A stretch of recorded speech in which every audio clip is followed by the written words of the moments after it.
Welcome to Night Ride Volume 2. If you don't know, these videos are more of an excuse to ride something, take a break from building so much, go over some of the things I've been thinking about, updates on the channel, basically anything that isn't just, hey, look, I'm building this thing. I have a ton of things to get through and I'm going to try to do it as quickly as possible without starting to trip over my words, because if I speak too quickly, then I'm going to start tripping over my own words, and that's going to cause you to click off of the video and just lose complete interest, and that's totally fine, but let me just go ahead and get right into it. So, updates on the channel, and there is a lot. I have been working very hard on getting the Cafe Racer Virago build progressing. So far, the fabrication part has been a lot of 2 steps forward, 1 step back. Admittedly, that's my own fault because I keep wanting to make things better than I probably should or even could, which does end up slowing down the overall pace of the builds. More on this later. I do have a ton of concurrent builds that I have at least preliminarily started,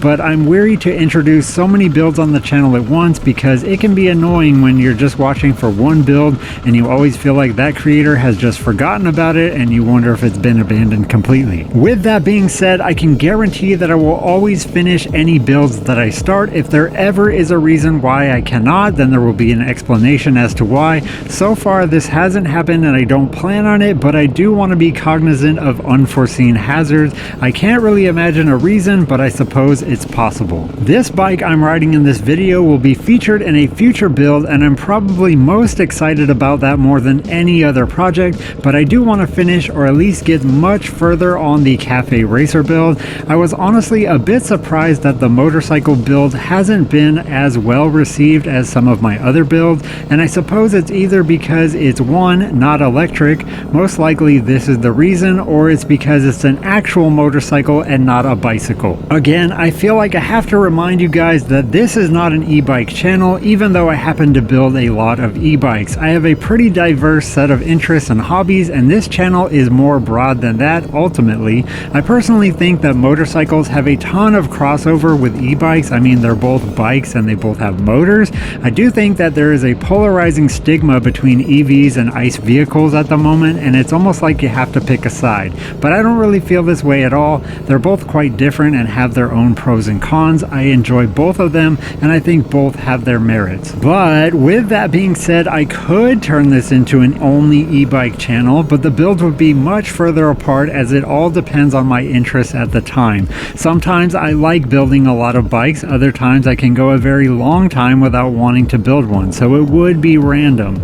Let me know if all you care about is the e-bike content so I can try to shift the content more in that direction, or if you like the diversity. Ideally for me, I would show you more and more different things that I'm working on or thinking about, but if you only want to see one thing, then it's pointless to try and show you guys a bunch of stuff when you're only here to see one thing. So let me know, I really want your feedback on this. Speaking of builds and bikes, I can't really venture too far out on this ride for various reasons, so my apologies if the scenery isn't as interesting as some of my other night rides will be. One thing that is awesome about this bike is how insanely loud it is. It's like riding a 4th of July fireworks show, just massive explosions left in your wake. It's really a blast to ride, literally.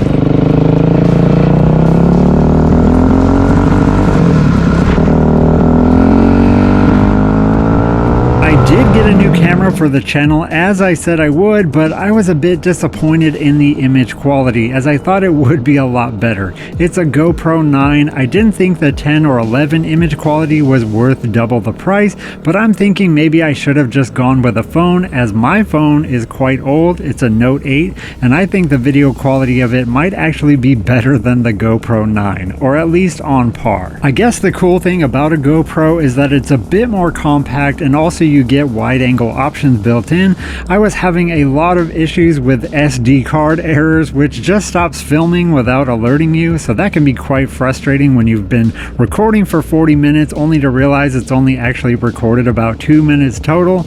I heard you need a better SD card as the one I'm using is quite old, but it only does this randomly, so I'm not sure. I may try something else, but for now it mostly works. The channel also hit 5,000 subscribers last week, which is really be unbelievable to me. I originally set out with a goal to hit 1,000 subs, and that was my only goal for YouTube, period. I didn't think many people would be interested in what I was doing, or if they were, could I even present things in a way that would be engaging at all. I figured it would realistically take me about 2 years or more to even hit 1,000 subs. I obviously wouldn't be where I am without you guys watching my videos, so thank you so much for that. All of your feedback, your ideas, tips, and especially all of the positivity and encouragement. I've grown up watching YouTube, and for the longest time it was heralded as having the most toxic and horrible comment section on any social media platform, and I was honestly bracing myself for the worst from people on my own videos, which can be very daunting, opening yourself up to the world, to criticism, to anything that anyone has to say. But I've noticed that even within the past few years, this has really changed, and I've been blown away by all the cool people that I've interacted with personally on here. I'm gonna be honest with you, there has been a lot of times where I've thought about just quitting, not because the channel wasn't doing well or I felt like I was failing, just due to the sheer amount of work it takes to make videos. And I'm not tooting my own horn, as I know my videos could be so much better with so much more effort in production and editing. I try my best with the amount of time that I have to make them as good as I can, but I still feel like it's an insane amount of work for something that's not even that great at all. I still constantly question if this is even for me, as I know I can't put in the time that I know is deserving of making actual quality content. The only alternative is to quit or just make a good video every 4 to 6 months, but that's not favorable to the people that want to watch your videos. Hell, even 1 week is a slow upload schedule, plus the algorithm wants to sell ads, so the more consistent and reliable you are, the more it favors you, which means more people ultimately see your videos, which is why you're making them, right? I do want to make a video going over what it's like to start a YouTube channel, what I've learned so far, how much money I've made or lost, and if I would recommend it to others. My thoughts on it may surprise you. It really was some videos that I watched like that helped me manage my own expectations and what to look out for when I first started. Even if my subscribers aren't really interested in that kind of content, I figured it might help some people, so I'll make that video anyway. And now I'm going to dive right into what the vast majority of what this video is going to be about, and it doesn't have anything to do with building things or e-bikes or anything like that. It's actually quite philosophical, and it is going to be pretty deep, so I hope I don't lose you guys in the weeds along the way, and hopefully you can understand the things I'm trying to convey to you, and hopefully it might even help you, or at the very least it'll make you think, and that's the best that I could have for what this video is about. And or it doesn't, and you think it's a bunch of gibberish, and you can let me know I'm a terrible thinker and philosopher, and just let me know in the comments. So with all that being said, I'm gonna dive right into it. I've touched on my own struggles with perfection a few times in some of my prior videos, and it's something that I've thought quite a bit about. I've devoted a ton of time towards analyzing and dissecting what this construct is and what it's for. Perfection has to exist within a context, and you'll notice that contexts typically change over time. So a static idea of perfection couldn't even be true perfection because it needs to adapt, which in itself makes its definition malleable. And if we cannot define it, how can we attain it? Once you achieve perfection, where do you go from there? Life is static, coming into motion. Without a drive, a struggle, or goal, then you remain static. Maybe this thirst for perfection is our ultimate longing for stasis, or actually maybe even the opposite of that, forever motion. Existence is very stressful, and maybe we all just want to find a place to rest or even stop. Or maybe it's our fear of that eventuality that is giving rise to our quest for it to try and prevent it. I think we're societally in a bit of a perfection epidemic right now, with more and more emphasis on being the best in all things, winning at all times, never having or showing flaws, and basically being an inhuman human. We really want to be robots already, don't we? One of my viewers asked me in a comment how I personally deal with being a perfectionist, and I just told him the things that worked for me. I could do that again here, but it might be more beneficial if you understand my take on what perfection is, and then think about how that might expand upon your own understanding of it and yourself, hopefully. Let me reiterate that perfection as an umbrella term does not actually exist, as it is defined by its context, as with almost everything else. I don't think it's possible to propose an uncontextualized perfection, as you will quickly start running into a ton of contradictions and paradoxes. This is due to the nature of perfection, which is ultimately subjective. Only within a contextualized container can you even start to have an objective perfection, but even that may start to fall apart due to differing viewpoints within that context. One important thing that I have found within the mental construction of perfection is that it is unstable. Part of the problem with us and how perfection afflicts us is that we're trying to find stability in an inherently unstable place. Flaws are plentiful and varied, so if perfection is essentially the eradication of these variances and flaws, you're deducing what something is down to an area where not a lot of things can exist, or if they do exist, not for very long. I believe that you need flaws and variance, noise in the purity, to solidify things, to bring them to an environment where they can sustain. I've started to shift my thinking away from the vacuum of perfection to the sustainability of balance, which, if you shift your perspective or context enough, can be a form of perfection if your new metric or context is more of balance than of eradication of flaws, because to achieve equilibrium you need the flaws. One embedded irony is that these flaws are necessary for even being able to recognize what perfection is.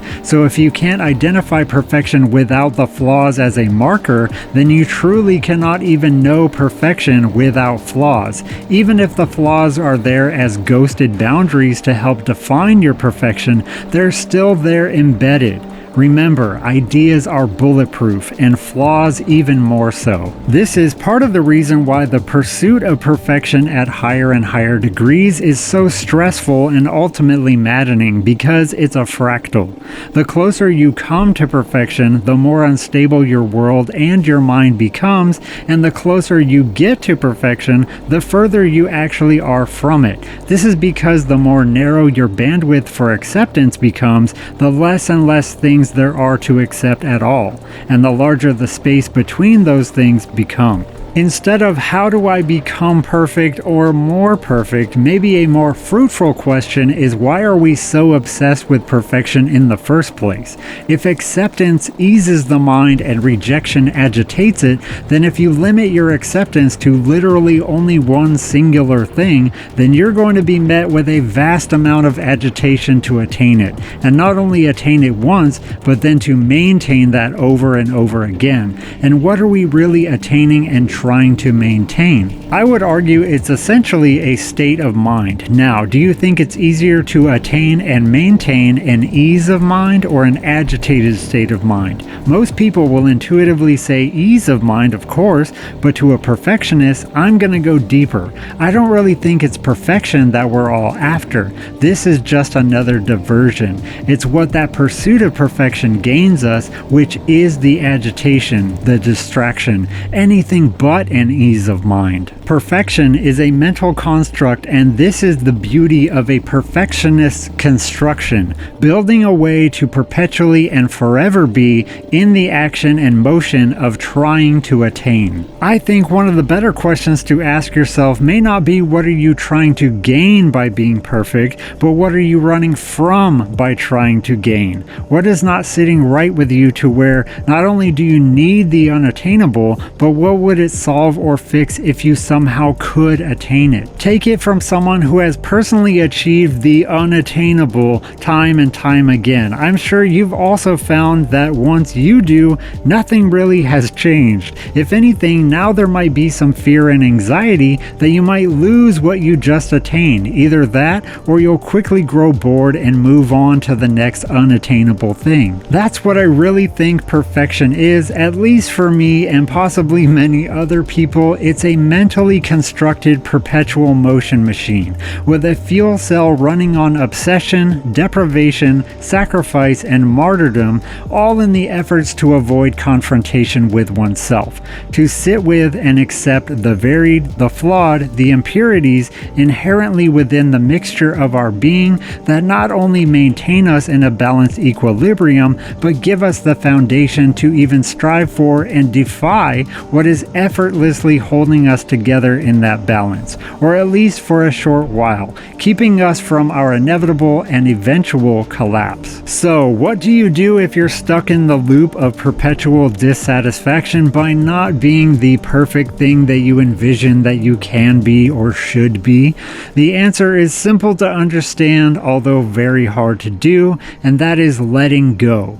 Acceptance of yourself, of others, and even accepting your own pursuit of perfection. To me, it's far better to do something if you understand why you're doing it, your motivations for it, your expectations of what it will bring you. Sometimes doing the same things but with new eyes or from a different perspective can have the biggest impact. Now, don't get it all twisted up. I'm not advocating that you stop trying for the things you want or trying to pursue perfection. If anything, I encourage you to do that more, only in a way that is maybe in the least bit more enjoyable and satisfying, or not, if that's your thing. Maybe just realizing that it's the struggle and strife of attempting to attain that is the real reward, that the act of pursuit is more fruitful than the actual goal. A journey of 1,000 miles starts with one step. Just try to remember that each step is the reward, and the destination is really the end of the rewards. Everything is different than you think it is. Things are not as they appear.